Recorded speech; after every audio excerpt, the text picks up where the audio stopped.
Well, I actually had the desire to begin building instruments when I was a teenager, but didn't see that until probably in my early 30s.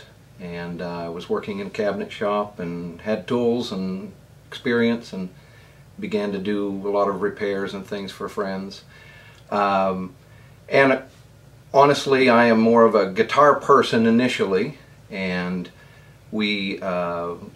I ended up in the long term working for Gibson some in Nashville for a couple of years, and that kind of was the springboard. When I moved to Maine, just decided to continue pursuing that, so I started my own shop here. Was doing mostly acoustic guitars. An interesting thing about the ukulele is that I always had heard them and felt they were more of a toy-like instrument. And then I remember seeing in a movie somebody playing one, and it really sounded awesome. And I was like, wow, these can be a very cool instrument, very nice instrument. And so that kind of piqued my interest to try something a little different and see if we could do one that sounded the way that one sounded.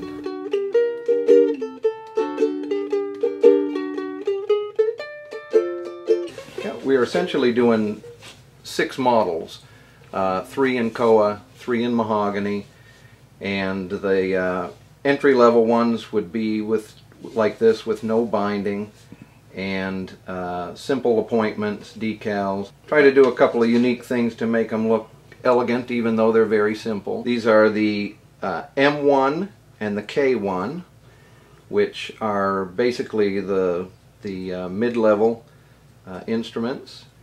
One being obviously a koa body, and we've got a little bit of bling on there with abalone rosettes and a curly maple binding, but again a certain air of simplicity as well. This is the K2 model, which is our top-of-the-line model, using an ebony fingerboard, koa body, curly maple binding, abalone purflings, and abalone appointments. It has a peghead overlay of koa with the logo inlaid in it.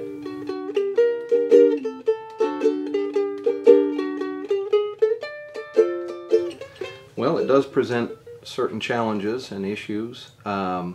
We don't have the kind of humidity that you would, say, in the southeast United States, but it still gets up in the 60–70% range during the summer months, and because there isn't air conditioning in most homes that helps moderate that, people have a tendency to throw open windows, and so all the humidity comes in through the summertime, and then they close things up and we start heating, and we have a long heating season here, and many people use wood as well as other forms of radiant heat and stuff, and the humidity levels can often drop down even below 20%.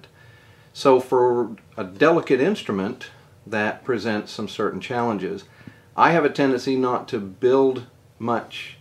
I can prepare parts, but I don't actually assemble much during a few summer months.